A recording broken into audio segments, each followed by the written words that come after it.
pour faire ça, on ne va pas aller en 2 dimensions, mais on va juste cliquer sur une des faces ici. Une des faces. Ou alors, au lieu d'aller en 2 dimensions, on va se positionner en 2D, 3D. Voilà, 2D, 3D. On peut par exemple aller sur XY dans ce sens-là. C'est juste pour vous montrer comment on va se positionner. Voilà, vous voyez la coupe qui est là? C'est pour vous montrer comment on va se positionner. OK? Voilà, on revient en 3D, on clique sur une face, par exemple comme celui-ci. Voilà. Cette face sur laquelle je vais cliquer, il n'est pas en 2 dimensions, c'est toujours en 3 dimensions. Parce que si je fais une sélection dans ce sens, par exemple, si je fais une sélection, que je reviens en 3D, vous trouvez que ce sont tous ces éléments qui ont été sélectionnés. Donc, on n'est pas en 2 dimensions, on est en 3 dimensions encore. Voilà. Je clique sur une face. Je vais venir sélectionner tous les nœuds qui sont en bas. Si j'utilise la sélection droite vers gauche, les colonnes aussi risquent d'être sélectionnées. Alors, je vais utiliser la sélection gauche vers droite pour complètement encadrer les nœuds. Voilà, là, les nœuds sont sélectionnés. Et je vais venir les transformer en encastrement. Pour faire cela, je vais venir sélectionner le code qui vient d'être créé ici. Nous avons 24 nœuds qui sont sélectionnés. Il y a leur code ici. Je vais copier. Je vais venir ici à droite. Quelque part, vous avez appui. Vous cliquez sur appui. Voilà. Une fenêtre va s'ouvrir. Vous pouvez créer votre type d'encastrement. Donc, vous allez encastrer le déplacement selon X, le déplacement selon Y, déplacement selon Z, rotation sur X, rotation sur Y, rotation sur Z. Maintenant, nous avons un type d'encastrement ici. Lorsqu'on double-clique sur celui-là, on trouve tous ces déplacements qui sont ici, qui ont déjà été bloqués. Donc, on peut directement se fier à cet encastrement-là. Le code qu'on avait copié, une fois qu'on a ouvert la fenêtre, il est venu directement se coller ici. Donc, vous pouvez même effacer si vous n'êtes pas sûr, et puis vous collez un de nouveau. OK? Et puis, nous allons cliquer sur Appliquer. Voilà. Vous allez voir le rotule changer en encastrement. Et lorsqu'on revient en 3 dimensions, on va les voir comme des encastремents. On peut le voir directement comme des encastrements. Okay. Alors, sur ce point-là, nous venons de clôturer notre modélisation de cette semaine. Si on fait un peu la récapitulation de nos 3 sessions, nous avons commencé par paramétrer le fichier, les préférences des tâches que nous avions utilisées. Nous étions dans Outils, nous avions préférences des tâches. Juste après ça, nous avons bien sûr préférence pour la langue et préférence aussi pour la norme, les matériaux à utiliser, les combinaisons. Et puis juste après, nous avons mis notre repère selon X, selon Y et selon Z. Et après cela, nous avons créé les sections dans barre, les sections qui ont été les sections des poutres et les sections des colonnes.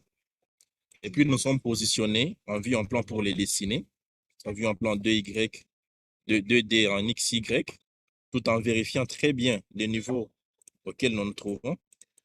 Voilà, bien vérifier le niveau. Après cela, nous avons créé les épaisseurs pour nos dalles et pour les paillasses. Nous avons aussi, par conséquent, ajouté les niveaux pour les paillasses, ici dans notre repère. Et puis, nous avons dessiné les paillasses tout en prenant soin de savoir si une paillasse prend sur 2 niveaux. Lorsqu'on commence à le dessiner, on commence par le niveau auquel on est, on fait 2 points. Et puis, on change de niveau, on fait les autres points. Et puis, on revient encore sur le niveau auquel on a commencé pour fermer le boucle. Et ici, nous savons très bien que pour faire les éléments-là, nous avons utilisé polygone, polylignes. Et puis, les polylignes, nous avons sélectionné. Et nous avons utilisé l'outil panneau, liste, pour coller le code des polylignes. Et puis, nous avons choisi les épaisseurs parmi les épaisseurs que nous avions créées pour pouvoir transformer tous ces éléments en termes de panneaux. Et juste après ça, nous avons prédimensionné les éléments dans notre structure maintenant selon leur taille et leur position. Nous avons établi un Excel de prédimensionnement. Et puis après, nous avons pris ces valeurs. Nous sommes revenus ici. Nous sommes attaqués aux épaisseurs.